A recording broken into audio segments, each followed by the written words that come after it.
Adrian Locke didn't believe in ghosts, but the tattoo on the janitor's wrist made him question everything. It was 6:47 a.m. on a Tuesday when his world cracked open. Adrian was cutting through the executive wing of Locke Industries headquarters. Phone pressed to his ear, barking orders about the Tokyo merger, when he saw her. The new janitor. She was on her knees by the elevators, scrubbing at a coffee stain that had probably been there since yesterday. Dark hair pulled into a messy ponytail. Worn jeans. A gray company uniform 2 sizes too big. Nothing remarkable. Nothing that should have made a man worth $4.7 billion stop mid-sentence and stare. But Adrian froze. The phone slipped from his hand and clattered against the marble floor. Because when she reached forward, where her sleeve rode up just 3 inches, he saw it. The tattoo. A hummingbird in mid-flight, its wings spread in an impossible angle, surrounded by 7 tiny stars arranged in a constellation he'd mapped himself. Every line, every curve, every microscopic detail exactly as he'd drawn it. Exactly as he'd drawn it. His daughter's tattoo. The design he'd sketched on a napkin 4 years ago. The design Lily had begged him to get with her when she turned 18. The design he'd kept in his wallet like a talisman after the accident took her from him. The design no one else in the world had ever seen. Adrian's chest tightened. His pulse hammered in his ears. The hallway tilted. The janitor looked up, startled by the sound of his dropped phone. Her eyes, gray-green, like storm clouds over the ocean, met his for half a second before she quickly looked away. She reached for her cleaning cart, movements nervous, hurried. Wait. His voice came out hoarse, strangled. She didn't wait. She grabbed the handle of her cart and started wheeling it toward the service corridor. I said wait. This time his voice cracked through the empty hallway like a whip. CEO voice. Boardroom voice. The voice that made grown men in $1,000 suits break into a sweat. She stopped, her shoulders tense beneath that oversized uniform. Adrian closed the distance between them in 4 long strides. He could hear his own breathing, too fast, too shallow. Could feel the tremor in his hands as he reached out. Your wrist, he said. Show me your wrist. She turned slowly. Up close. He could see she was younger than he'd first thought. Mid-20s, maybe. Dark circles under those storm cloud eyes. A scar above her left eyebrow. Something familiar in the curve of her jaw that he couldn't quite place. Sir, your wrist, he repeated, and hated how desperate he sounded. How broken. She swallowed hard. Then, slowly, she pulled back her sleeve. There it was. The hummingbird. The 7 stars. Perfect. Impossible. Real. Adrian's knees nearly buckled. He gripped the edge of her cleaning cart to steady himself, his knuckles white. Where did you get that? The words came out barely above a whisper. She stared at him, and for a moment, just a flash, he saw something in her eyes. Recognition? Fear? Pain? I don't know what you mean, sir. Don't lie to me. His hand shot out and grabbed her wrist, not roughly, but firm enough that she couldn't pull away. His thumb traced the edge of the tattoo, and he felt his throat close up. This design. Where did you get it? Who gave it to you? How do you have this? The janitor's face had gone pale. Please, Mr. Locke, I need to finish my shift. Asterisk, how do you know my name? Asterisk. You're the CEO. Everyone knows. The tattoo. His voice echoed off the walls, raw and ragged. 4 years ago, I drew this for my daughter. My daughter, do you understand? She died before she could get it done. I kept the only copy. No one has ever seen this design except me and Lily. The janitor, he suddenly realized he didn't even know her name, tried to pull her wrist free. Sir, please, you're hurting me. He wasn't. He'd barely been holding on. But he released her immediately, stepping back, running both hands through his hair. I'm sorry. I'm sorry. He couldn't finish. Couldn't explain the way his heart was trying to claw its way out of his chest. Please, just tell me where you got it. I need to know. I need to understand. She was breathing hard now, backing toward the service corridor, her eyes never leaving his face. I got it 3 years ago, in Portland, a shop called Ink and Steel. The artist, he just had it in his portfolio. I liked it, so I got it. Liar. The word hung between them. That design never existed outside my wallet. Never. So either you somehow broke into my office, stole my personal belongings, and got the tattoo for reasons I can't begin to understand. His voice dropped to something dangerous. Or you're going to tell me the truth. Right now. The janitor's back hit the wall. Trapped. Her chest was rising and falling rapidly. And then, "My name is Sharon," she whispered. "Sharon Grimaldi. And I think you're going to want to sit down for this conversation." Adrian felt the floor drop out from under him. Sharon, Lily's middle name. The name his daughter had loved more than her first. The name she'd insisted everyone call her. No, this isn't possible. Who are you? The question came out broken, desperate. Who are you really? Sharon Grimaldi looked at him with those storm cloud eyes, Lily's eyes. How had he not seen it immediately? And tears started spilling down her cheeks. "I'm someone who died 4 years ago," she said quietly. "And I've been trying to stay dead ever since." Hey, lovely people. I hope you're doing amazing today. Welcome back to the channel. If you're new here, I'm so glad you found this story. And if you're watching from somewhere cozy, or maybe stuck in traffic or doing dishes, drop a comment and let me know where you're tuning in from. I love hearing from you all. If you haven't subscribed yet, what are you waiting for? Hit that button so you don't miss what happens next. Because trust me, this story is about to take you on a wild ride. Now, let's get back to Adrian and Sharon, because nothing is what it seems. Adrian's office was on the 47th floor. He didn't remember walking there. Didn't remember dismissing his assistant or locking the door. All he knew was that Sharon Grimaldi was sitting across from him now, perched on the edge of his leather couch like a bird ready to take flight, and the world had stopped making sense. "Start talking." His voice was ice. Control. The only thing keeping him from falling apart. "And don't you dare lie to me again." Sharon's hands twisted in her lap. Up close, away from the fluorescent hallway lights, he could see more. The way she bit her lower lip when she was nervous, exactly like Lily used to. The slight tilt of her head. The scar above her eyebrow that he now recognized from a childhood fall off a swing set. "No, stop it. Lily is dead. You buried her." "I don't know where to start," Sharon said quietly. "Start with why a dead girl is mopping my floors." She flinched. I'm not Lily. I need you to understand that first. Then explain the tattoo. Explain your name. Explain why you have my daughter's eyes." His hands were shaking. He gripped the edge of his desk to hide it. Sharon took a breath. 4 years ago, there was an accident. You know that part. What you don't know is that someone made sure that accident happened. The room tilted.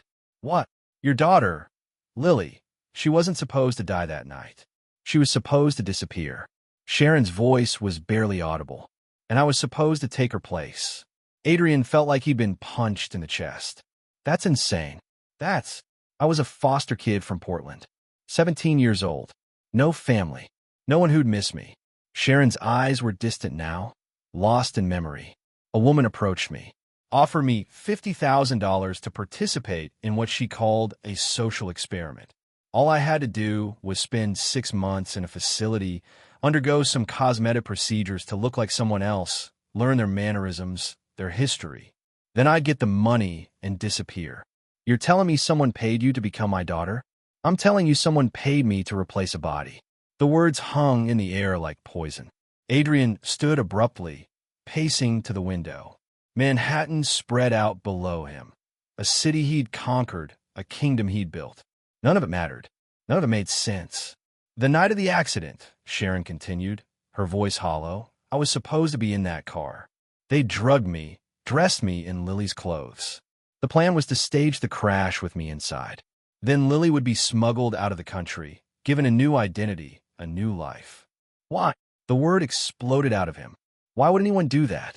Why would Lily?" She didn't know. Sharon's voice cracked. Lily had no idea. She thought she was being kidnapped that night. She fought, and in the confusion, she couldn't finish. Adrian turned slowly. In the confusion, what? They grabbed the wrong girl. Put the wrong person in the car. Tears streamed down Sharon's face. "Lily died in an accident meant for me. And I woke up in a warehouse 3 days later with her face, her memories drilled into my head, and instructions to disappear forever." The room spun. Adrian gripped the window frame, his breath fogging the glass. I identified her body, he said numbly. I buried my daughter. Are you telling me? You identified me, or who I used to be? They'd done enough surgical work that I looked enough like her. In a car accident, with the damage. Sharon's voice broke completely. I'm so sorry. God, I'm so sorry. I tried to tell the police, but no one would listen. And the people who did this, they made it clear that if I talked, they'd kill me. Really kill me this time. Adrian crossed the room in 3 strides. He grabbed Sharon by the shoulders, searching her face for any sign of deception. But all he saw was pain. Raw, genuine, devastating pain. The tattoo, he whispered. Ow! Lily drew it. That night, before they took her. We were together in the warehouse. I didn't know what was happening yet. Thought we were both victims. She was terrified, rambling about her father, about a tattoo she wanted to get with him. Sharon touched her wrist gently. She drew it on my arm with a marker. Said it was good luck. Said her dad designed it, and it meant hope. Adrian's knees buckled. He sank onto the couch, his head in his hands. She was alive. My daughter was alive, and she died thinking he couldn't finish. Couldn't breathe. Sharon knelt in front of him. Mr. Locke, Adrian, I got this tattoo made permanent because it was the last thing she gave me. The last piece of her. I've spent 4 years trying to figure out who did this and why. And I think, she hesitated. I think the answer is in Locke Industries. His head snapped up. What? Why else would they want Lily gone? You're a billionaire. You have enemies. People who would benefit from you being destroyed by grief. Sharon's voice gained strength. I've been working here for 3 weeks. Cleaning offices. Going through trash. Listening. And I found things. Financial discrepancies. Secret meetings. Offshore accounts. You're saying someone in my own company murdered my daughter? I'm saying someone wanted you broken. And it almost worked, didn't it? Adrian stared at her. She was right. After Lily's death, he'd become a ghost. Ruthless. Cold. He'd thrown himself into work, pushed everyone away, built walls so high nothing could touch him. He'd become exactly what someone wanted. Who? The word was barely a whisper. Who did this? Sharon pulled a folded piece of paper from her pocket.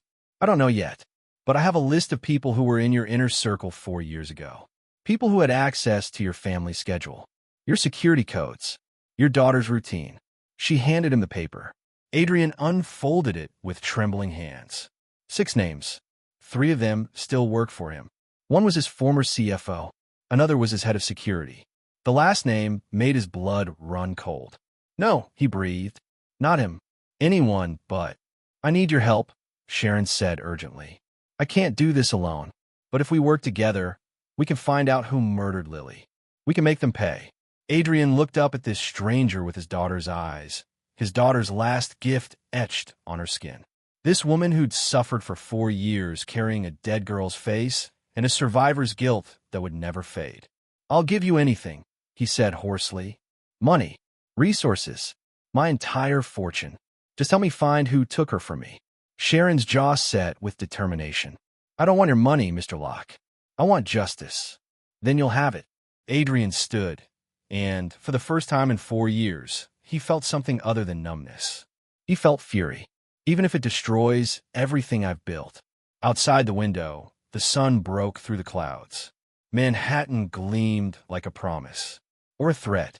If you're still with me, drop a comment below and tell me. Do you think Sharon is telling the truth? Or was there more to her story? This is getting intense, and I can't wait to hear your theories. The file hit Adrian's desk at 11:42 p.m. Sharon had left his office hours ago, slipping back into her janitor's uniform, back into invisibility. But Adrian hadn't left. Couldn't leave. He'd spent the entire day pulling records, calling in favors, digging through 4 years of buried memories and corporate transactions. And now, staring at the manila folder his private investigator had just delivered, he knew everything was about to change. His hands trembled as he opened it. The first page was a photograph. Lily, his Lily, taken 3 days before her death at a coffee shop he didn't recognize. She was laughing, her head thrown back, completely unaware of the camera, completely unaware that someone was watching. Stalking, planning. Adrian's throat tightened. He forced himself to flip to the next page. Bank statements. Wire transfers. All originating from a shell corporation in the Cayman Islands. All made in the 6 months leading up to Lily's death. The amounts were staggering. $2 million, paid out in careful increments to untraceable accounts. Someone had been planning this for a long time. His phone buzzed. A text from an unknown number. Stop digging. You won't like what you find. Adrian's jaw clenched. He typed back. Too late. 3 dots appeared. Disappeared. Then, your daughter's death was a mercy compared to what comes next. Before Adrian could respond, his office door burst open. Sharon stood there, no longer in her uniform. She wore black jeans, a leather jacket, her hair loose around her shoulders. She looked different, dangerous. In her hand was a gun. We need to leave, she said urgently. Right now. Adrian shot to his feet. What? They know. Someone tipped them off that I've been asking questions. She crossed to his desk, grabbed the file, shoved it into her jacket. There are 2 men in the parking garage. Another 3 in the lobby. They're not security, Adrian. They're here for us. How do you know? Because I used to work for them. The room went silent. Adrian stared at her. What did you just say? Sharon met his eyes, and he saw something there he hadn't before. Something hard. Trained. I lied earlier. Not about Lily. That was all true. But about who I was before. I wasn't just some foster kid they grabbed off the street. I was part of their organization. Low level. Courier work mostly. They recruited me when I was 16. You work for the people who kill my daughter? Adrian's voice was deadly quiet. I didn't know what they were planning. I swear to God, I didn't know. Her voice cracked. When I figured it out, when I realized what they'd done, I tried to run. That's when they decided it was the perfect replacement body. I knew too much to live, but I looked enough like Lily after surgery that I could serve a purpose. You've been lying to me this entire time. I've been trying to keep us both alive. Sharon grabbed his arm. We could sort out trust issues later. Right now, we move or we die. Your choice. Adrian yanked his arm free. Every instinct screamed not to trust her. But the text message on his phone, the file on his desk, the way Sharon's hand gripped that gun with professional ease, it all pointed to one truth. She was right. The service elevator, he said, it goes straight to the executive parking level. We can. Already compromised. I checked. Sharon moved to the window. We go up. Up. We're on the 47th floor. And the helipad is on 52. She was already typing on her phone. I called in a favor. We got 7 minutes before a helicopter arrives. Who the hell are you? Sharon looked at him, and for just a moment, he saw past the lies and the survival instincts. He saw a scared girl who'd been used as a weapon and was desperately trying to make it right. Someone who's been running for 4 years, she said quietly. And I'm tired of running. A sound echoed from the hallway. Footsteps. Multiple sets. Moving fast. Sharon grabbed his hand. Move. Now. They ran. Out of his office, past his assistant's empty desk, toward the emergency stairwell. Sharon moved like water. Fluid, fast, purposeful. She'd done this before. Adrian realized with a jolt that she'd probably been trained for exactly this kind of situation. Who had his daughter gotten tangled up with? They hit the stairwell. Started climbing. Adrian's lungs burned. Too many years behind a desk. Too many nights drowning in whiskey instead of hitting the gym. But adrenaline pushed him forward. Below them, a door slammed open. Shouts echoed up the concrete shaft. They're in the stairwell. North side. Sharon cursed and picked up speed. 5 floors. We just need 5 more floors. A gunshot cracked through the air. The bullet pinged off metal railing 6 inches from Adrian's head. He ducked instinctively, nearly lost his footing. Don't stop. Sharon fired twice over her shoulder without looking. The shots were precise, controlled. Warning shots. Keep moving. They burst through the door onto the 52nd floor. The helipad was ahead, across an open rooftop space. Wind whipped around them, cold and fierce. In the distance, Adrian could hear the thump of helicopter blades. Almost there, Sharon gasped. The stairwell door exploded open behind them. 3 men emerged. Professional. Armed. Their faces were expressionless as they raised their weapons. Sharon shoved Adrian to the ground, just as bullets tore through the space where his head had been. She returned fire, her shots forcing the men to take cover behind ventilation units. "Go," she screamed at Adrian. "Get to the helicopter. I'm not leaving you. You die, this all means nothing." She ejected her empty magazine, slammed in a fresh one. "Everything Lily suffered for, everything I've survived, it ends if you die. So go." Adrian ran, his legs pumped, his heart hammered. The helicopter was descending now, close enough that he could see the pilot's face. 20 feet. 15. 10. A hand grabbed his ankle. Adrian crashed to the ground, his chin cracking against concrete. Pain exploded through his jaw. He rolled over to see one of the men, massive, scarred, dead-eyed, looming over him with a knife. "Should have stayed in your office," the man said. The knife came down. A gunshot. The man's head snapped back. He collapsed.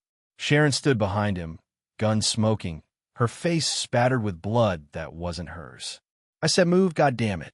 She hauled Adrian to his feet. Together, they stumbled the last few yards. The helicopter touched down. Sharon practically threw Adrian inside, then dove in after him. "Go, go, go." The pilot didn't need to be told twice. The helicopter lifted off just as more men poured onto the rooftop. Bullets pinged off the hull. One shattered a side window. And then they were up, above it all, Manhattan spreading out beneath them like a circuit board of lights and secrets. Adrian collapsed against the seat, chest heaving. Sharon sat across from him, checking her gun, her face unreadable. "Where are we going?" Adrian finally managed. Sharon looked at him with those storm cloud eyes. "To meet the man who ordered your daughter's death." She pulled out her phone, showed him a photo. Adrian's world shattered for the second time that day. The face in the photo was someone he knew, someone he trusted, someone who'd stood beside him at Lily's funeral and held him while he wept. "No, Adrian whispered. Not him. Please God, not him." Sharon's voice was gentle but firm. "I'm sorry. But yes, your brother did this. If this story has you on the edge of your seat, do me a favor, drop a comment with your reaction right now. I want to know what you're thinking. And if you haven't subscribed yet, now's the time. Things are about to get even crazier." The helicopter landed 40 minutes later on the roof of a building Adrian didn't recognize. Somewhere in New Jersey. Industrial District. The kind of place where screams wouldn't carry and bodies could disappear into the Passaic River without questions. "Safe house," Sharon said, reading his mind. "One of mine. They don't know about it." Adrian followed her down a rusted stairwell, his mind still reeling. His brother, Ethan, his own flesh and blood. The man who'd helped him build Locke Industries from the ground up, who'd been best man at his wedding, who'd held newborn Lily in the hospital and sworn to always protect her. "I don't believe it," Adrian said as Sharon unlocked 3 separate deadbolts. "Ethan couldn't. Your brother has been embezzling from Locke Industries for 6 years." Sharon pushed open the door to reveal a sparse apartment. Laptop on a desk, walls covered in photos and documents connected by red string, like something from a crime show. Started small. Offshore accounts. Shell corporations. But he got greedy. And when Lily started interning in the finance department her senior year of high school, she found discrepancies. Adrian's chest tightened. "Lily never said anything to me about." Because Ethan convinced her it was a misunderstanding. Told her he'd fix it. Sharon crossed to her evidence wall, tapped a photo of Ethan and Lily at a restaurant. This was taken 4 days before her death. She'd figure out the truth. Was planning to come to you. Your brother couldn't let that happen. So he killed her. Adrian's voice broke. His own niece? For money. Not just money. Control. Sharon pulled down a file, handed it to him. If Lily exposed him, you'd have destroyed him. Cut him out of the company. Probably had him arrested. But if Lily died tragically, you'd be too broken to notice him slowly taking over. Which is exactly what happened. Adrian opened the file with shaking hands. Board meeting minutes. Stock transfers. Legal documents showing how, over the past 4 years, Ethan had systematically increased his ownership stake in Locke Industries. Another year, maybe 2, and he'd have majority control. He used your grief as a weapon, Sharon said quietly. Kept you isolated. Made every major decision while you were too numb to care. You've been a ghost in your own company, Adrian. and he's been running it into the ground while siphoning off millions.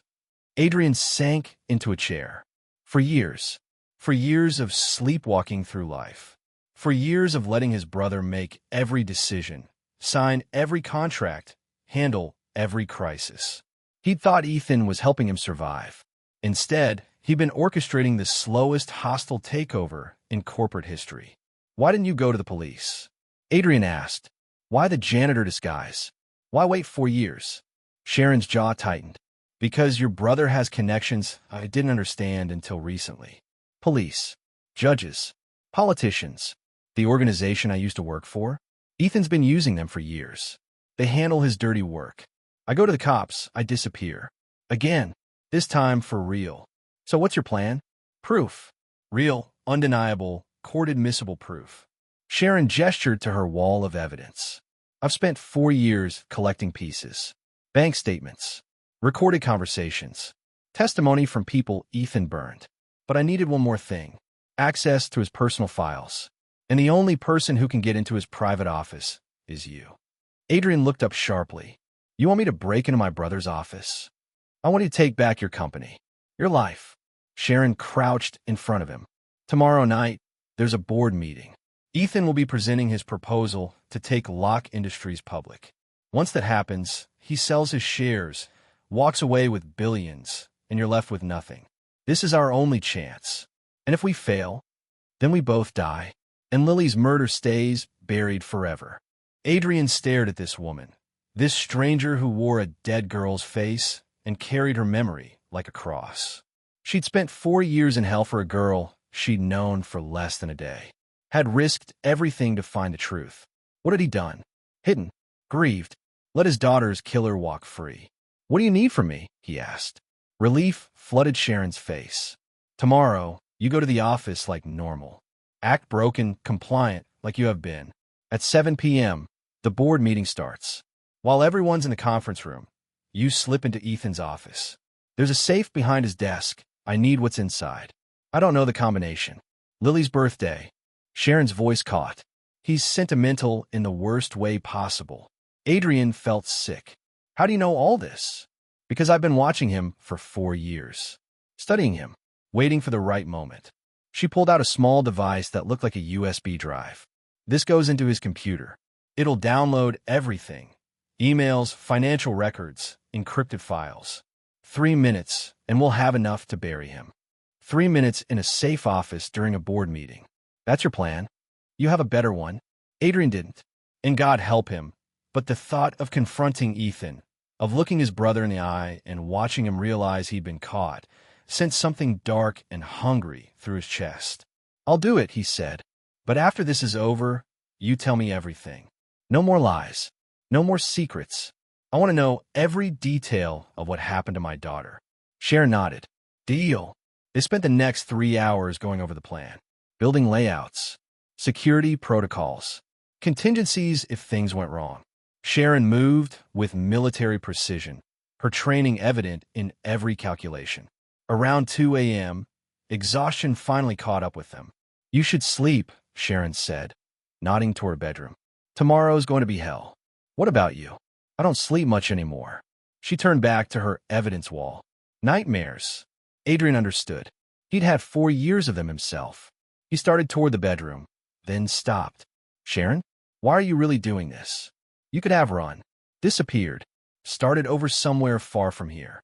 She was quiet for a long moment. When she finally spoke, her voice was barely a whisper. "Because the last thing Lily said to me was tell my dad I love him, and I never got the chance." Sharon's shoulders shook. "So I'm telling you now. Through this, through justice. She loved you, Adrian. Even at the end, drugged and terrified, all she talked about was you." Adrian's vision blurred. He crossed the room and pulled Sharon into a hug. She stiffened, clearly not used to comfort, then slowly relaxed, her face pressing into his shoulder. They stood like that for a long time. Two broken people bound by a ghost. "We're going to make him pay," Adrian whispered. "I swear to you." Sharon pulled back, wiping her eyes. "Tomorrow night, the Real fight begins." Adrian nodded and headed for the bedroom. But as he lay in the darkness, one thought kept circling. Ethan had taken everything from him. His daughter, his company, for years of his life. Tomorrow, Adrian would take it all back. And God have mercy on anyone who got his way. What do you think Adrian should do when he sees his brother? Let me know in the comments below. And hey, if you're loving this story, hit that subscribe button.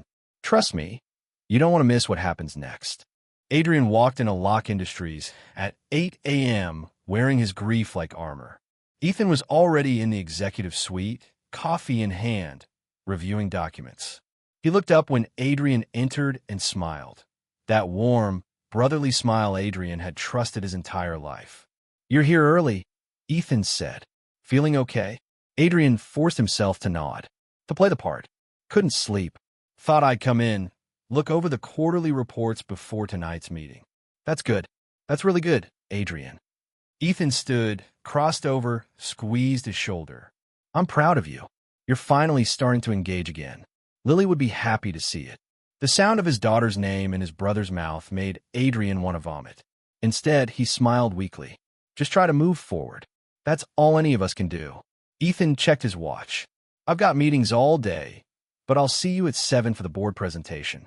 This public offering is going to change everything for us. Finally give you the freedom to step back, enjoy life again." Freedom. What Ethan really meant was complete control. "Looking forward to it," Adrian lied. The day crawled by like torture. Adrian sat through meetings he didn't care about, signed documents he barely read. All the while, his phone buzzed periodically with texts for Sharon. "Security shift change at 6:45. That's your window." Ethan's assistant leaves at 6:30. "Office will be empty. 3 minutes. In and out. You can do this." At 6 p.m., Adrian returned to his office and changed into a fresh suit. His hands were steady as he knotted his tie. Strange, he'd expected to be nervous. Instead, he felt focused, clear. For the first time in 4 years, he had a purpose beyond surviving. At 6:52, he made his move. The executive floor was nearly empty. Most staff had gone home. The board members were gathering in the conference room at the far end of the building. Adrian walked past them, nodded to a few familiar faces, then ducked into the hallway leading to Ethan's office. His brother's door was locked, but Adrian had a master key. Perks of being CEO, even a ghost of one. The office was immaculate. Mahogany desk, floor-to-ceiling windows overlooking the city. Photos on the credenza, Ethan with various politicians and business leaders.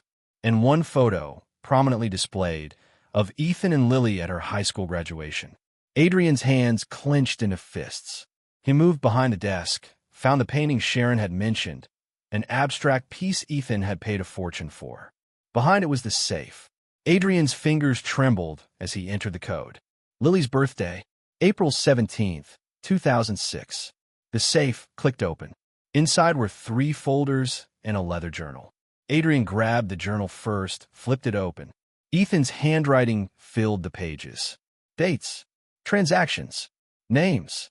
And there, halfway through, an entry from 4 years ago. "The girl has become a liability. She knows too much. Confronted me today about the Cayman accounts. Said she was going to tell Adrian. Can't let that happen. Contacted Dimitri. He says he can make it look like an accident. Cost, $3 million. Worth it to protect everything we've built." Adrian's vision went red. Everything we've built. As if Lily's life was just another business expense. He forced himself to keep reading. Dimitri's plan is solid. Grab a replacement body, some girl from his network. Stage the accident. Adrian will be devastated, won't ask questions. Within a year, I'll have controlling interest. Within 2, I'll have everything. She looks so much like her mother. It's almost a shame. Adrian's hands shook so badly he nearly dropped the journal. For years of wondering, of guilt, of thinking maybe if he'd been a better father, paid more attention, things would have been different. And all along, it was Ethan, his own brother, calculating, cold, murdering a 21-year-old girl for corporate control. He grabbed the folders, bank statements showing massive transfers, contracts with shell corporations, and then a voice from the doorway. "I was wondering when you'd finally wake up." Adrian spun around. Ethan stood there, leaning against the doorframe, arms crossed. His expression wasn't surprised. Wasn't angry. Just resigned. How long have you known? Adrian asked quietly. That you'd figure it out? Since yesterday. One of my people spotted you and the girl in the helicopter. Ethan stepped into the office, closed the door behind him. Sharon Grimaldi, or whatever she's calling herself now. I have to admit, I didn't expect her to survive this long. She's resourceful. You killed our daughter. I killed a liability. Ethan's voice was matter of fact. Lily was going to destroy everything, Adrian. Everything I'd built. Everything I'd sacrificed for. Everything you stole. Semantics. Ethan poured himself a scotch from the bar cart. You were never going to make the hard choices. Too soft. Too emotional. Someone had to take control. Adrian took a step forward. You watched me grieve. Held me at her funeral. Looked me in the eye every day for 4 years, knowing what you'd done. And you made it so easy. Ethan sipped his drink. So lost in your pain, you couldn't see what was right in front of you. Do you know how pathetic you've been? How weak? Is that why you did it? Because you thought I was weak. I did it because I could. Ethan set down his glass. Because you were so busy playing the grieving father that you forgot to be a CEO. Forgot to protect what's yours. So I took it. Adrian looked at his brother, really looked at him, and saw a stranger. What happened to you? I grew up. You should try it sometime. Ethan checked his watch. The board meeting starts in 3 minutes. You're going to walk into that room, smile, and vote yes on the public offering. Then you're going to go home and forget this conversation ever happened. And if I don't, then Sharon Grimaldi dies. For real this time. Ethan's smile was cold. I have 6 men surrounding her safe house right now. 1 word from me, and they go in. You want another dead girl on your conscience. Adrian's blood turned to ice. Ethan pulled out his phone, showed Adrian a live video feed. Sharon, in her apartment, at her laptop, completely unaware she was being watched. Here's what's going to happen, Ethan said. You give me that journal and those files. You walk away. In exchange, the girl lives. You both get to disappear into whatever sad little life you want. But you stay away from me. Stay away from my company. Your company? It stopped being yours the day Lily died. You just didn't notice. Ethan extended his hand. The files. Now, Adrian looked at his brother's hand, then at the journal in his own, then at the video feed showing Sharon, alive, vulnerable, 1 word away from execution. For years ago, he would have given in, would have chosen safety over justice, would have let his brother win. But 4 years ago, he hadn't known what Ethan was capable of. Adrian smiled. You made one mistake. Ethan's expression flickered. What? You assumed I came alone. Adrian touched his tie clip, the one Sharon had given him that morning. Say hello to the FBI, Ethan. The door burst open. Federal agents flooded in, weapons drawn. Ethan spun, reaching for something in his desk, but an agent tackled him before he could grab it. The phone clattered to the floor. Adrian Locke, the lead agent approached. We need you to come with us. You're under arrest. Adrian's stomach dropped. What? You're both under arrest. Conspiracy. Fraud. An accessory to murder. The agent grabbed Adrian's arm, twisted it behind his back. You have the right to remain silent. No, wait. Sharon set this up, But the agents weren't listening. Adrian looked at Ethan, saw his brother, smiling despite the handcuffs being snapped on his wrists. Told you she was resourceful, Ethan said. Played us both. As they dragged Adrian toward the elevator, his phone buzzed one final time. A text from Sharon's number. I am sorry, but you were never supposed to survive this either. Your brother killed Lily. You covered for him for 4 years. That makes you guilty too. Enjoy prison. Asterisk. The elevator doors closed, and Adrian realized he'd been played from the very beginning. Drop a comment if you saw that twist coming. This story is getting wild. Make sure you're subscribed, because the next part is going to blow your mind. The holding cell smelled like sweat and desperation. Adrian sat on a metal bench, his tailored suit jacket draped across his lap, his tie loosened. Around him, the sounds of the precinct filtered through, raised voices, ringing phones, the metallic clang of doors slamming shut. He'd been here for 6 hours. 6 hours with no phone call, no lawyer, no explanation beyond the charges read to him in monotone. Conspiracy to commit fraud. Accessory after the fact to murder. Obstruction of justice. His mind kept replaying that last text for Sharon. The words burned into his brain like a brand. You covered for him for 4 years. That makes you guilty too. But he hadn't known. How could she think he'd known? The answer came with sickening clarity, because from the outside, his behavior looked exactly like someone who knew. The way he'd withdrawn, the way he'd let Ethan run everything, the way he'd never asked questions about the company finances or his daughter's death. Grief and guilt looked the same from a distance.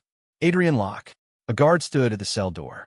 Behind him was a woman in a sharp gray suit, her dark hair pulled back severely, a leather briefcase in hand. "I am Rebecca Stratton, your attorney." She nodded to the guard, who unlocked the cell. "We need to talk. Now." They were led to a small interrogation room. Rebecca set her briefcase on the scarred table and pulled out a thick file. "Before you say anything," she began, "know that this room is monitored. Everything you tell me is privileged, but be smart about what you admit. Understand?" Adrian nodded numbly. "Good. Now, you're in serious trouble. The FBI has been building a case against Locke Industries for 18 months. They have evidence of massive fraud, embezzlement, and money laundering. Your brother's been their primary target, but they believe you were complicit. I wasn't. I didn't know. I believe you. But what you knew or didn't know doesn't matter right now. What matters is what they can prove." Rebecca opened the file. Sharon Grimaldi approached the FBI 6 months ago. She's been working with them as a confidential informant. Everything she told you was part of a sting operation. The betrayal cut deeper than Adrian expected. Everything, not everything. Rebecca pulled out a photo. Sharon in a hospital bed, bandaged, broken. This was taken 4 years ago, 3 days after the accident. She really was the intended victim. The story about the organization, the replacement body, that part was true. Then why turn on me? Because when she went to the FBI with evidence against your brother, they didn't believe her. She was a former criminal with a history of fraud. No credibility. Rebecca leaned forward. So they made her a deal. Help them build an airtight case against both Locke brothers, and they'd give her immunity and witness protection. Both brothers. Adrian's voice was hollow. They think I'm guilty. They have circumstantial evidence that looks damning. You signed off on contracts Ethan forged. You approved transactions that were actually money laundering. You were present at meetings where illegal deals were discussed. I wasn't paying attention. I was grieving. I know, but ignorance isn't a defense when you're the CEO. Rebecca's expression softened slightly. However, I've been reviewing the evidence, and there's something the FBI doesn't know. Something Sharon kept from them. She pulled out another document. Adrian recognized his own handwriting. This is a letter you wrote to the SEC 4 years ago, 3 weeks after Lily's death. You flagged irregularities in Locke Industries' financial reports, asked them to investigate. Adrian's breath caught. He'd forgotten about that letter, written it in a moment of clarity between bottles of scotch, sent it, then promptly buried himself in grief again. The SEC never followed up. Your letter got lost in bureaucracy, but it proves you suspected something was wrong, that you tried to stop it. Rebecca met his eyes. That's not the behavior of someone complicit. Does Sharon know about this? No, and we're going to keep it that way for now. Rebecca gathered her files. Here's what's going to happen. Your arraignment is tomorrow morning. You'll plead not guilty. I'll argue for bail, though with charges this serious, it's unlikely. Then we build your defense. What about Ethan? Your brother's already made a deal. He's going to testify against you in exchange for a reduced sentence. Adrian laughed bitterly. Of course he is. He claims you were the mastermind, that he was following your orders, that when Lily discovered the fraud, you ordered her death and he helped cover up out of fear. Rebecca's voice was gentle. He's going to paint himself as your victim. The room tilted. Ethan wasn't just taking everything from him. He was rewriting history, turning Adrian into the monster. Can you prove I'm innocent? Rebecca hesitated. I can create reasonable doubt. But Adrian, you need to understand, even if we win, your reputation is destroyed. Your company is finished. You'll spend the next decade fighting civil suits. And if we lose, how long? 25 to life. The words hung in the air like a death sentence. Adrian thought about Lily. About how she died, thinking her father would find the truth. About how instead, he'd spent 4 years sleepwalking while her killer consolidated power. I want to see Sharon, he said quietly. That's not possible. She's in FBI protective custody. I don't care. Make it happen. Adrian stood, his voice gaining strength. She may have betrayed me, but she spent 4 years trying to find justice for my daughter. She deserves to hear the truth before Ethan twists it beyond recognition. Rebecca studied him for a long moment, then nodded. I'll see what I can do. 24 hours later, Adrian sat in another interrogation room. The door opened. Sharon walked in, flanked by 2 federal agents. She looked different.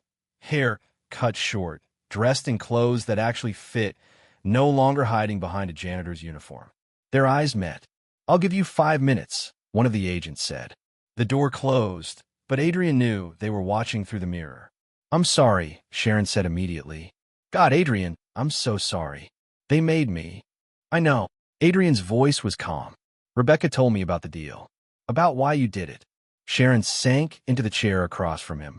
I tried to get them to see you weren't involved, but they wouldn't listen. They said if I didn't help them build a case against you both, they'd charge me as an accessory. I'd spend my life in prison for a murder I tried to prevent. So you chose yourself. I chose to survive, like I've been doing for 4 years. Tears streamed down her face. But I never stopped looking for proof you were innocent. That letter you sent to the SEC, I found it, buried in their archives. I gave it to your lawyer. Adrian's head snapped up. You what? I couldn't let them destroy you for something you didn't do, even if it meant breaking my immunity deal. Sharon reached across the table, but didn't quite touch him. Ethan killed Lily. You loved her. I know the difference. The FBI is going to know you helped me. I know. They'll revoke my protection. Charge me with obstruction. Sharon smiled sadly. But maybe that's what I deserve. I've been running from consequences for so long, I forgot what it felt like to do the right thing. Sharon, your brother's lying, Adrian. In his testimony, he's claiming you knew everything, that you planned everything. She pulled a small flash drive from her pocket, slid it across the table. This is from his personal computer. Emails, files, everything that proves he acted alone. I downloaded it the night before you broke into his office. Why didn't you give this to the FBI? Because they would have buried it. They want both Locke brothers. It makes a better headline. Sharon stood. But I want justice. Real justice. Not just convenient convictions. The door opened. The agents moved to escort her out. Wait, Adrian said. Lily's last words. The ones you told me about. Were they real? Sharon stopped. Looked back at him with those storm cloud eyes. She said, tell my dad I love him. Tell him I'm sorry I won't get a show on my tattoo. And she drew that hummingbird on my arm with a dying marker while we waited for rescue that never came. Her voice broke. Everything else I told you might have been strategy. But that part? That was truth. She was gone before Adrian could respond. He sat alone in the interrogation room, the flash drive warm in his palm, and realized something. Sharon hadn't betrayed him. She'd been trying to save them both the only way she knew how. Now, it was his turn to return the favor. This story keeps getting deeper. What do you think is on that flash drive? Drop your theories in the comments. And if you haven't hit subscribe yet, do it now. You're not going to want to miss how this ends.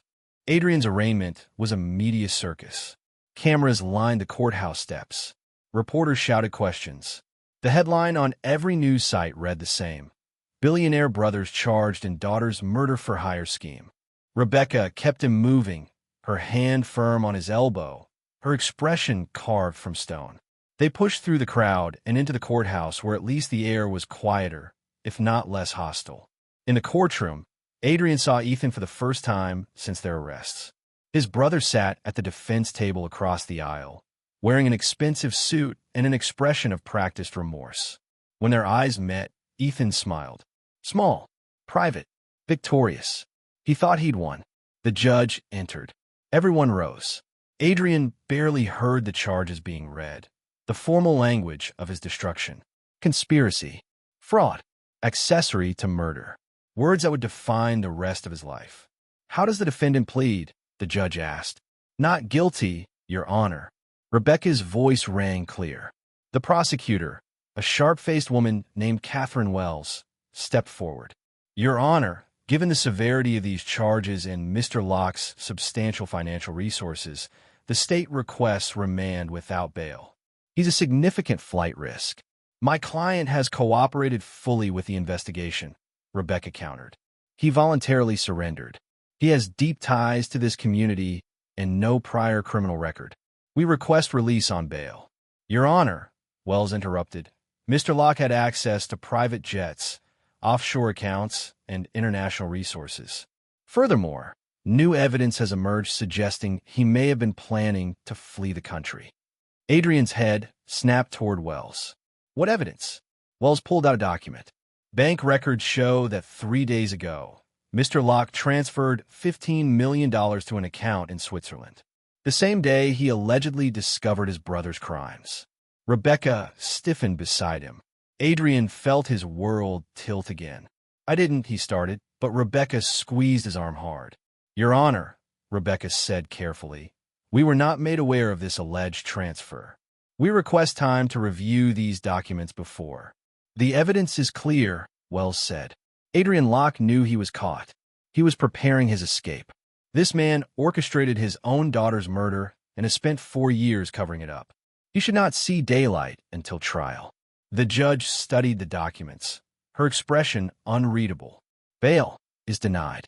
The defendant will remain in federal custody pending trial. The gavel came down like a gunshot. The holding cell at the federal detention center was worse than the precinct.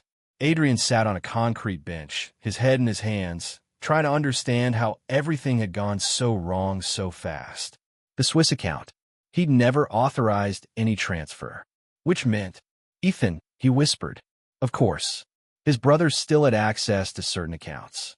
Must have made the transfer in Adrian's name, then fed the information to the prosecution. One final twist of the knife.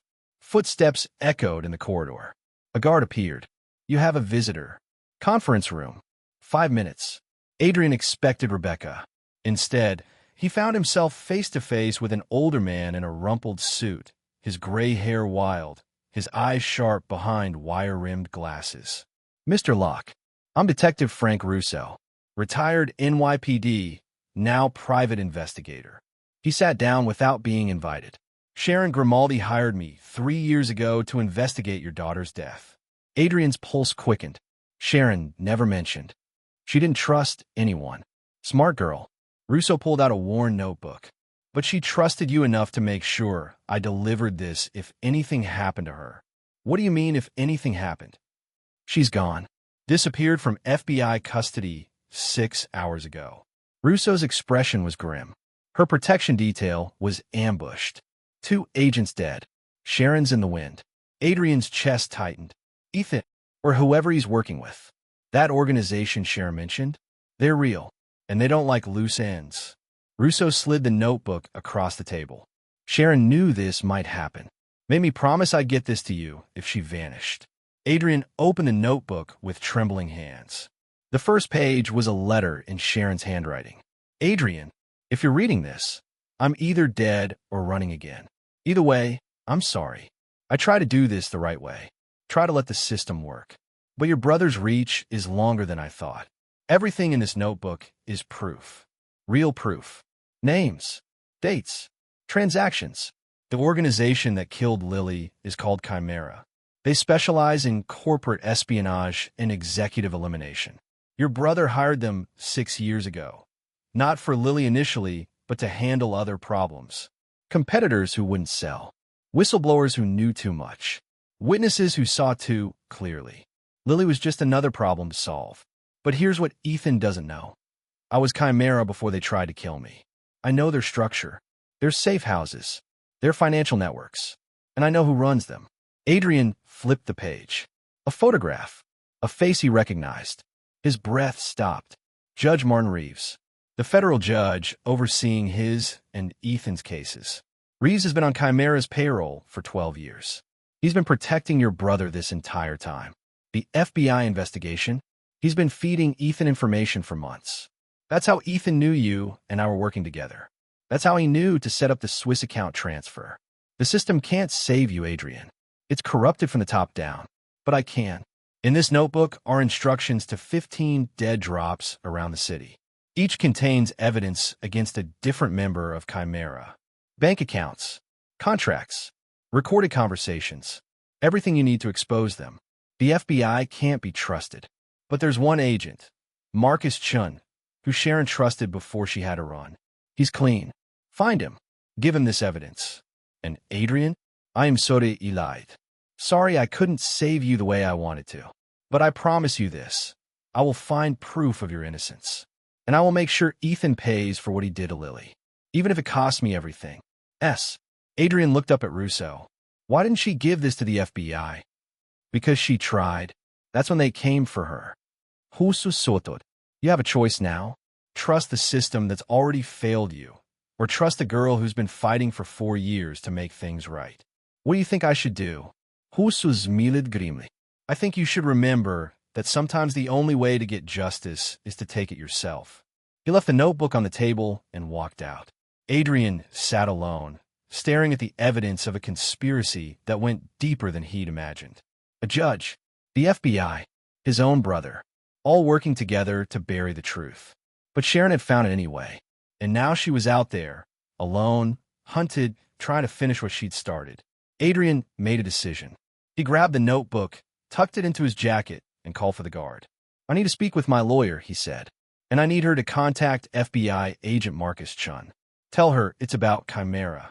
The guard looked confused but nodded. As Adrian waited, he reread Sharon's letter. One line stood out. Even if it cost me everything. She'd given up her immunity deal to save him. Given up her protection to expose the truth. The least he could do was finish what she started. Even if it meant burning down everything he'd built in the process. If you're hooked on this story, do me a favor. Leave a comment telling me what you think happens next. Should Adrian trust Agent Chun? Can Sharon survive on her own? And what's Ethan's endgame? Your thoughts keep me going, so drop them below. Agent Marcus Chun arrived at the detention center at midnight. He was younger than Adrian expected, mid-30s, Asian American, with tired eyes and the kind of face that had seen too much darkness. He carried himself like someone who'd stopped trusting his own agency. You asked for me specifically, Chun said, sitting across from Adrian in the same conference room where Russo had left the notebook. Why? Because Sharon Grimaldi told me you were the only clean agent in the bureau. Adrian slid the notebook across the table. And because I need someone who cares more about truth than politics. Chun opened the notebook, his expression neutral. But as he read, Adrian saw the mask crack. Saw anger flash across his features. Saw his jaw clench. Where did you get this? From someone who's been investigating my daughter's murder for 4 years while your agency built a case against the wrong people. Chun looked up sharply. Sharon came to us 6 months ago. We offered her protection in exchange for testimony. And then someone leaked her location and she nearly got killed. Who do you think did that? Adrian tapped the photograph of Judge Reeves. Sharon figured out your investigation was compromised. That's why she ran. Judge Reeves has been a federal judge for 20 years. And he's been on Chimera's payroll for 12 of them. It's all in there. Bank transfers. Encrypted communications. Case files that got buried. Witnesses who disappeared. Adrian leaned forward. My brother didn't just hire killers to murder my daughter. He hired an entire shadow organization that's been manipulating the justice system for over a decade. Chun was quiet for a long moment, reading through page after page of evidence. His hands trembled slightly. If this is real, he finally said, it means every case Reeve has presided over for the past 12 years is suspect. It means dozens of convictions could be overturned. It means the FBI has been played. And so have I. Adrian's voice was steady now. Sharon tried to do this the right way. She trusted your system. And your system nearly got her killed. So now I'm asking you, are you going to be part of the problem or part of the solution? Chun met his eyes. What do you need? I need you to arrest Judge Reeves before my trial tomorrow. I need you to freeze my brother's assets before he can run. And I need you to find Sharon before Chimera does.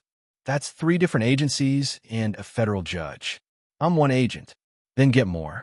There have to be others like you. Others who joined the Bureau because they believed in justice. Adrian stood. Sharon's out there right now, alone, probably bleeding, definitely terrified. She gave up everything to expose this conspiracy. The least we can do is make sure she didn't sacrifice herself for nothing. Chun studied him, then nodded once, sharp and decisive. I'll make some calls. But Adrian, if you're lying to me, if this is some elaborate scheme to escape conviction, then charge me with that too. I don't care anymore. Adrian's voice broke slightly. I just want my daughter's killer to pay. And I want the girl who's been fighting for her justice to survive. Chun gathered the notebook and stood. I'll be back in 6 hours. With a warrant or handcuffs. One of the two. He left. Adrian sat alone in the conference room, exhaustion finally catching up with him. He'd been running on adrenaline and rage for days. Now, with nothing left to do but wait, the weight of everything crashed down. Lily was gone. His company was destroyed. His brother was a monster. And Sharon, brave, broken Sharon who'd worn a dead girl's face and carried her memory like a sacred trust, was out there somewhere fighting a battle she might not survive. Adrian put his head in his hands and, for the first time in 4 years, prayed. Dawn broke over Manhattan in shades of orange and gold. Adrian was escorted to a holding cell to await transport to court when the commotion started. Raised voices, running footsteps, the sound of multiple people shouting orders. A guard appeared at his cell. You need to come with me. Now. What's happening? Federal raid. The whole building's on lockdown. They moved through corridors filled with agents in tactical gear. Adrian caught glimpses of people being arrested. Men in suits, courthouse staff, even other prisoners. The scope of whatever was happening was massive.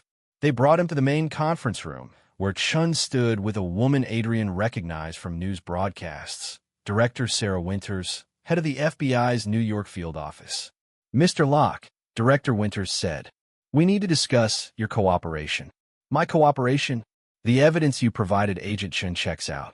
We've been conducting simultaneous raids across 3 states for the past 4 hours. She gestured to monitors showing live feeds. Federal agents arresting Judge Reeves at his home, raiding Chimera safe houses, freezing bank accounts. We've arrested 17 people so far, including Judge Reeves, 3 other federal officials, and 5 Chimera operatives. Adrian's heart pounded. And my brother? Ethan Locke is in custody. His immunity deal has been revoked. He's being charged with first-degree murder, conspiracy to commit murder, fraud, money laundering, and about 40 other counts. Director Winters sat down. Agent Chun tells me you want your charges dropped in exchange for testimony against Chimera. No. Adrian's voice was firm. I want my charges dropped because I'm innocent. I'll testify because it's the right thing to do. Director Winters studied him, then nodded slowly. Fair enough. Based on the evidence, including the letter you sent to the SEC 4 years ago and Sharon Grimaldi's testimony, we're prepared to drop all charges against you. You'll be released this morning. Relief flooded through Adrian. What about Sharon? Have you found her? Director Winters and Chun exchanged a glance. Ms. Grimaldi contacted us 3 hours ago, Chun said carefully. She's safe, but she refuses to come in until we guarantee her protection from someone other than the FBI. Then let me do it. The words were out before Adrian could think them through. Let me protect her. I owe her that much. Mr. Locke, she spent 4 years fighting for my daughter when I was too broken to do it myself. She gave up her freedom, her safety, her entire life. Adrian's voice was raw with emotion. The least I can do is make sure she has a life to go back to. Director Winters was quiet for a moment. Then, we can arrange a meeting. But after that, what happens between you and Ms. Grimaldi is your business. Where is she? Chun pulled out his phone, showed Adrian a location pin. She's at the place where it all started, where Lily died. Adrian felt his chest tighten. The warehouse district, the same stretch of road where the accident happened 4 years ago. Get me there, Adrian said. Please. The warehouse was exactly as Adrian remembered from the police reports. Abandoned, graffitied, windows shattered like broken teeth. He'd never been able to bring himself to visit before. Too painful, too real. Now he walked through the rusted gate, Chun and 2 other agents flanking him, and saw her. Sharon stood at the exact spot where the car had crashed. She looked smaller somehow, diminished by grief and exhaustion. Her face was bruised, her arm in a makeshift sling. But she was alive. She turned when she heard footsteps. Their eyes met. "I needed to see it," Sharon said quietly. "The place where she died. Where I should have died." Tears streamed down her face. "I've been running from it for 4 years. Thought if I just kept moving, kept fighting, I could outrun the guilt." Adrian crossed the distance between them. "It wasn't your fault. I lived. She didn't. How is that not my fault? Because you didn't choose this. Any of this." Adrian's voice was gentle but firm. "Itan chose. Shimha chose. But you? You spent 4 years trying to make it right. Trying to give Lily the justice she deserved. And almost got you killed in the process. You saved me. The notebook. The evidence. Agent Chun." Adrian reached out, carefully took her good hand. "You saved me, Sharon." She looked down at their joined hands. At the hummingbird tattoo on her wrist. Lily's last gift, permanently etched into skin. "What happens now?" she whispered. "Now we heal. Both of us." Adrian squeezed her hand gently. "I can't give you back the 4 years you lost. Can't erase what happened to Lily. But I can make sure you're safe. That you have a life worth living. I don't know how to do that. I've been surviving for so long. I forgot what living feels like. Then we'll figure out together." Sharon looked up at him with those storm cloud eyes, so much like Lily's, yet uniquely her own. "Why?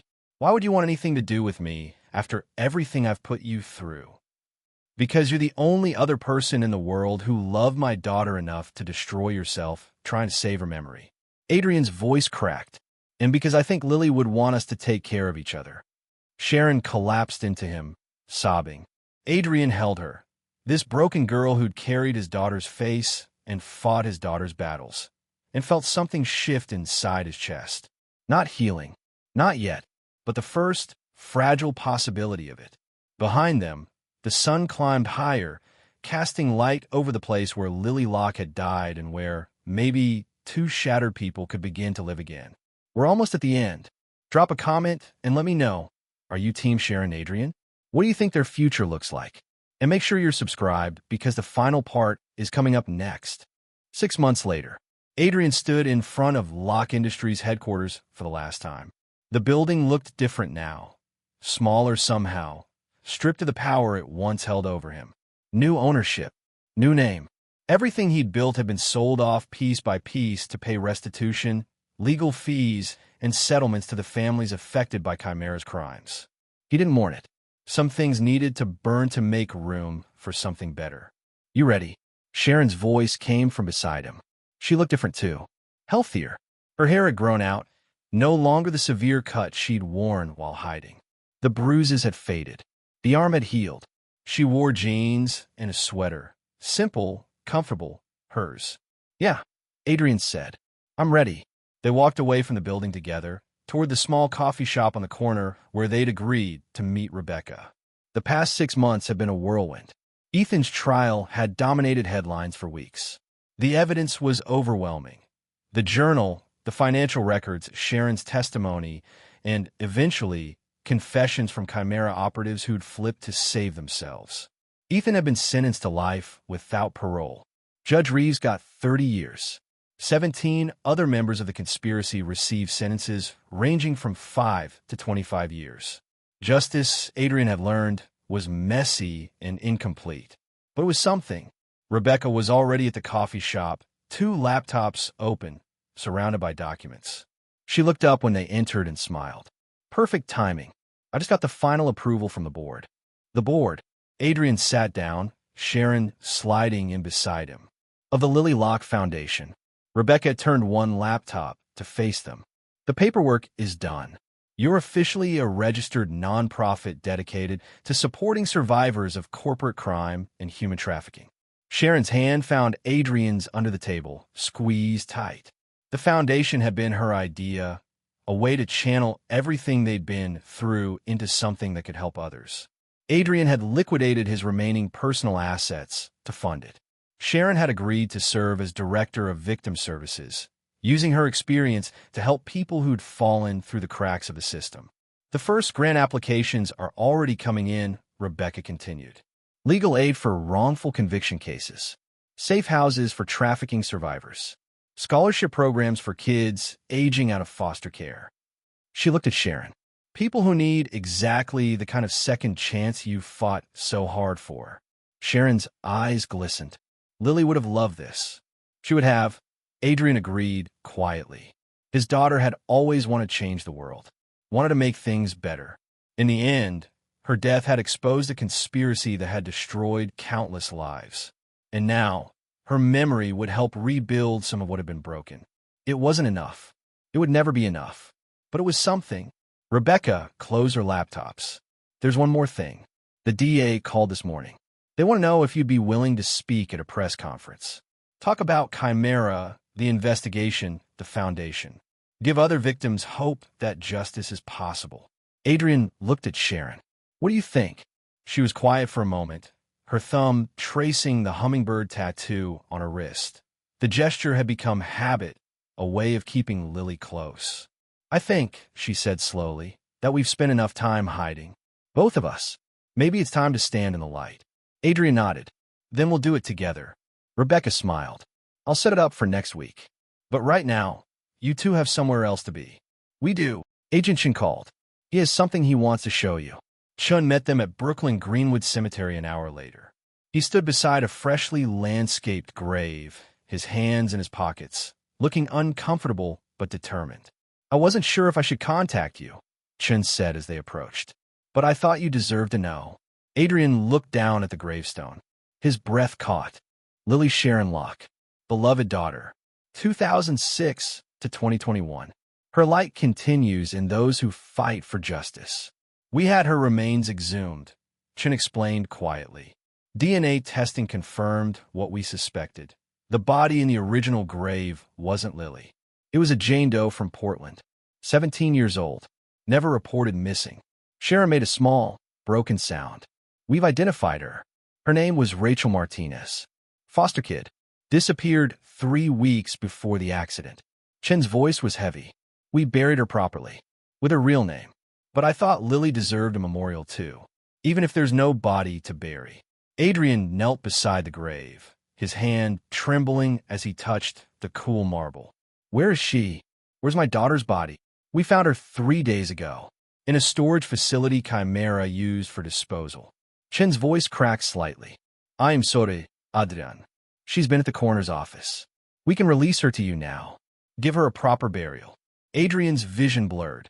For years of visiting the wrong grave, talking to a stranger's bones, grieving in the wrong place. Sharon knelt beside him, her hand on his shoulder. We'll do it right this time, she whispered. We'll give her the goodbye she deserves. Adrian couldn't speak, could only nod. They stayed there for a long time. 3 people bound by grief and survival, by the girl who died and the girl who'd lived, by the long road from darkness into something that almost felt like peace. 2 weeks later, they buried Lily Locke. The service was small. Just Adrian, Sharon, Rebecca, Chun, and a handful of Lily's old friends who'd never stopped mourning her. No media, no spectacle, just the truth finally laid to rest. The pastor spoke about redemption and healing, about how sometimes the greatest love is fighting for justice, even when the cost is everything. Adrian stood at the graveside and spoke about his daughter.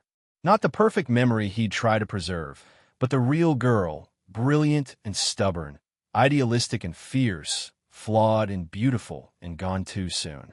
She wanted to change the world, Adrian said, his voice carrying across the small gathering. And in the end, she did. Just not the way any of us expected. Sharon placed a single hummingbird-shaped pendant on the casket, a twin to the tattoo on her wrist. Thank you for trusting me with your story, she whispered. I'll carry it for the rest of my life. As they lowered Lily into the ground, her real resting place, finally, Adrian felt something he hadn't felt in 4 years. Not closure. Grief didn't work that way, but acceptance. The understanding that he could carry this loss and still move forward. That loving Lily meant honoring her memory by building something good from the rubble of everything that had been destroyed. 3 months after that, the Lily Locke Foundation opened its doors. The building was modest, a renovated brownstone in Brooklyn, Nothing like the glass and steel tower Adrian had once commanded. But it was warm, welcoming, real.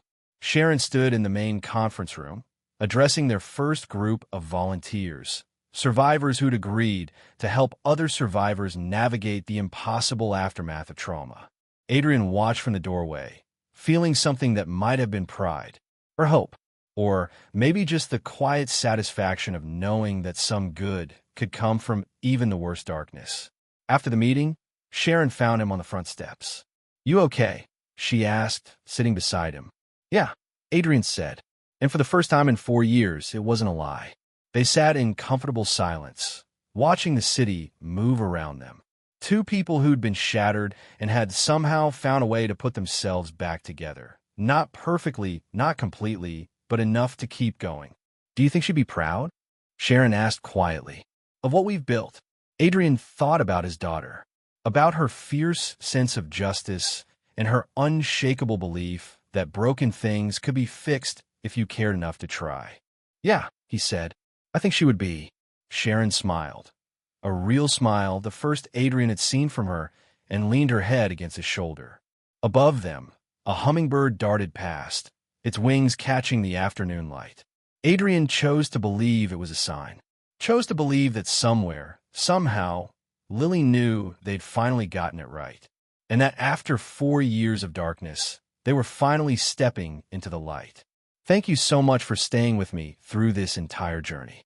If this story touched you, moved you, or made you think, please leave a comment below. Share your thoughts, your feelings, your own stories of survival and justice. And if you haven't already, hit that subscribe button because there are so many more stories to tell, and I'd love to have you along for the ride. Until next time, remember, even in the darkest moments, there's always hope for redemption.